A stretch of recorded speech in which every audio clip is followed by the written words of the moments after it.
নমস্কার বন্ধুরা, হরে করে কম্বাতে তোমাদের স্বাগত। শীতকালে পিঠে পায়েস ছাড়া বাঙালি অসম্পূর্ণ। অনেক রকম পিঠের মধ্যে পুলি পিঠে অন্যতম। আজ নিয়ে এসেছি দুধ পুলির রেসিপি। পুলি পিঠের পুর তৈরির জন্য দুধ, গুড়, কোরানো একটা নারকেল নেওয়া হয়েছে।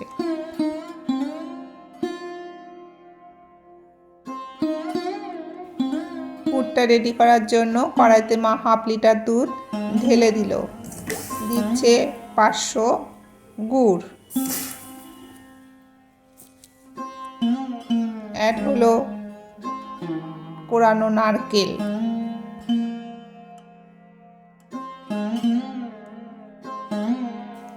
পুরটা কিন্তু নাড়তে থাকতে হবে, কেননা তলায় যেন লেগে না যায়, সেটা লক্ষ্য রাখবে।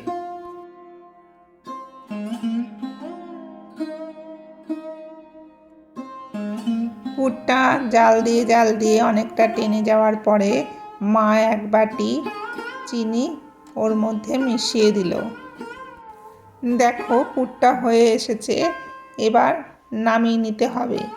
বেশি শুকনো করবে না, কেননা ঠান্ডা হলে কিন্তু আরও শুকিয়ে যাবে, তখন দিতে অসুবিধে হবে। তাহলে পুর রেডি। দেশের বাড়ির পদ্ধতিতে কীভাবে খুব তাড়াতাড়ি পুলিগুলো বানানো যায় আর খেতেও সুস্বাদু হয়, আজ সেটাই দেখাবো। একটা ছোট কলা গাছ কেটে তার উপরের বাকলাগুলো ফেলে নিয়ে ভেতরের অংশটা নিতে হবে বেলনার কাজ করার জন্য। তোমরা খুব ভালো করে দেখে নাও মা কীভাবে করছে। এইভাবে মা দুটো বেলনা রেডি করে ফেলেছে, আর রেডি করেছে কচি বাঁশের বাকলা থেকে পাতলা করে কেটে নেওয়া অংশ। পুলির কাইটা তৈরি করার জন্য 500 আতপ চাল, 500 সিদ্ধ চালের গুঁড়ো নেওয়া হয়েছে। কড়াইতে জল দিয়ে 1 চামচ নুন আর 2 চামচ চিনি দিয়ে দিল। জলটা যখন ফুটে উঠবে তখন গুঁড়োগুলোকে দিয়ে দেবে।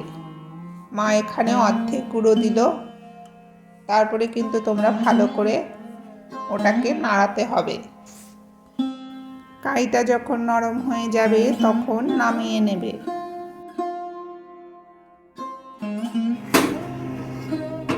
দেখো হয়ে এসেছে, এবার মা গ্যাসটা অফ করে দিয়ে নামিয়ে নিচ্ছে। নামানোর 2 মিনিট পর একটু ঠান্ডা হলে গরম গরম অবস্থায় কিন্তু ভালো করে মাখতে হবে। একই পদ্ধতিতে মা বাকি অংশটা করে নিচ্ছে।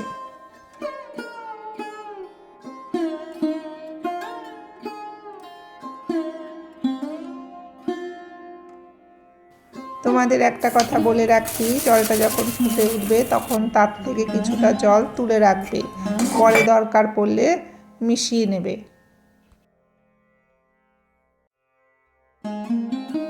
এই অংশটাও হয়ে গেল, এবার মা তুলে নিচ্ছে।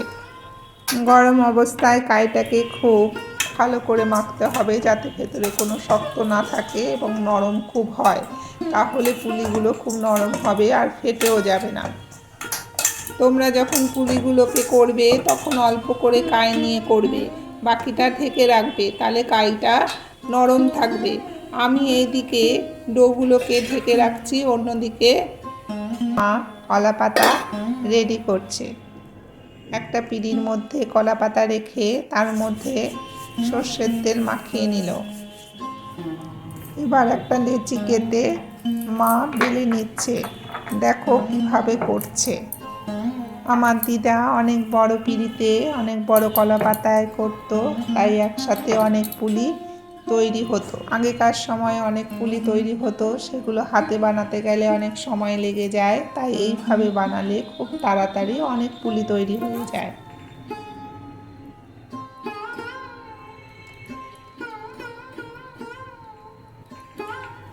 তোমরা কিন্তু খুব ভালো করে দেখে নাও মা কিভাবে করছে।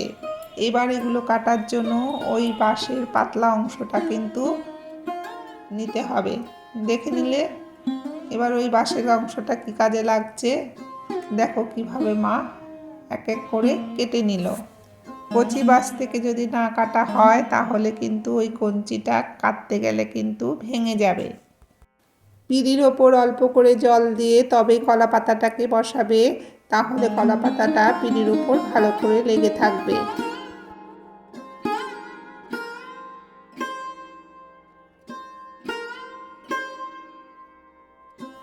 একই পদ্ধতিতে মা পরেরগুলো করে নিচ্ছে। তোমাদের আমি তাড়াতাড়ি অনেকগুলো পুলি কিভাবে তৈরি করা যায় সেই পদ্ধতিটা দেখালাম। তোমরা কিভাবে করো তোমাদের পদ্ধতিটা অবশ্যই আমাকে জানিও।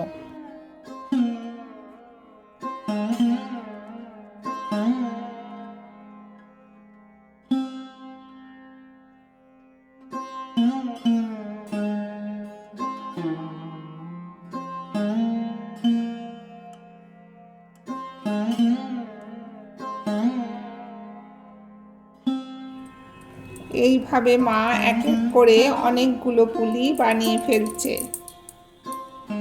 সব সময় কিন্তু এই পদ্ধতিতে আমরা পুলি বানাই না, আমরা কিন্তু হাতেও পুলি বানিয়ে থাকি।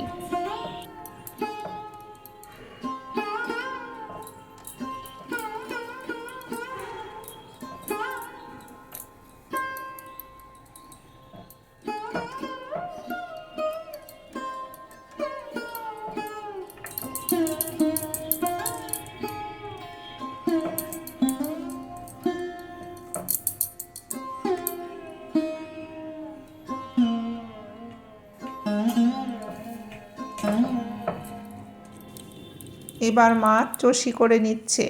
দেখো এক থালা চষি করে ফেলেছে। আমার আবার দুধ পুলির দুধ আর চষি খেতে বেশি ভালো লাগে।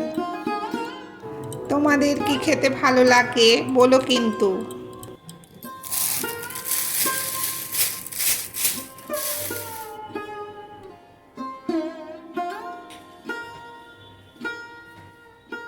তাহলে চষি পুলি সব রেডি, এবার সেদ্ধ হওয়ার পালা। কড়াইতে মা 2 কাপ জল দিয়ে দিল।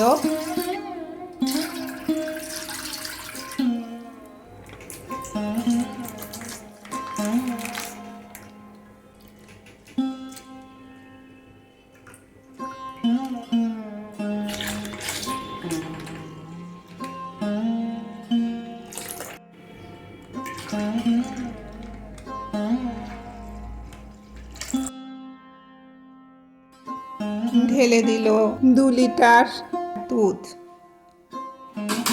আর 1 কেজি গুড়, 1 বাটি চিনি।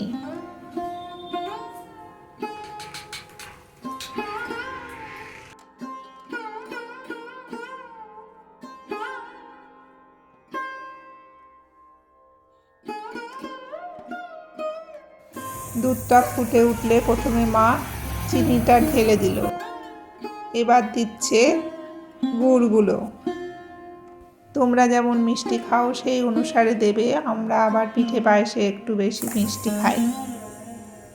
মিষ্টি দেওয়ার পরপরই কিন্তু মা এক এক করে পুলিগুলো দিয়ে দিল।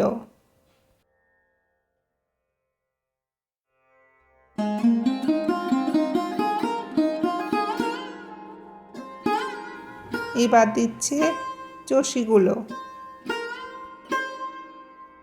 পুলিগুলো দেওয়ার পরে কিন্তু মাঝে মাঝে নেড়ে নেবে যাতে তলায় লেগে না যায়, আর এমনভাবে নাড়বে যাতে পুলিগুলো ভেঙে না যায়। পুলিগুলো সেদ্ধ হয়ে গেলে ওপরের দিকে ভেসে উঠবে। দেখো ভেসে উঠেছে, তার মানে পুলিগুলো সেদ্ধ হয়ে গেছে। দেখতে কি দারুণ লাগছে কি বলো। টকবকিয়ে ফুটে ওঠার পরে মা গ্যাসটাকে অফ করে দিল। এবার ঢালার পালা। তাহলে হয়ে গেল দুধ পুলি। তোমরা সবাই চলে এসো, একসাথে খেতে বসি। এই রেসিপিটা ভালো লাগলে একটা লাইক অবশ্যই পেতে পারি, তাই না? আর আবদার রইল শেয়ারের। নতুনদের বলছি সাবস্ক্রাইব কিন্তু করে দিও। তোমরা আমার পাশে থেকো যাতে আমি নতুন নতুন ভিডিও তোমাদের কাছে নিয়ে আসতে পারি। তোমরা সবাই ভালো থেকো, সুস্থ থেকো। আবার দেখা হবে অন্য এক নতুন ভিডিওতে।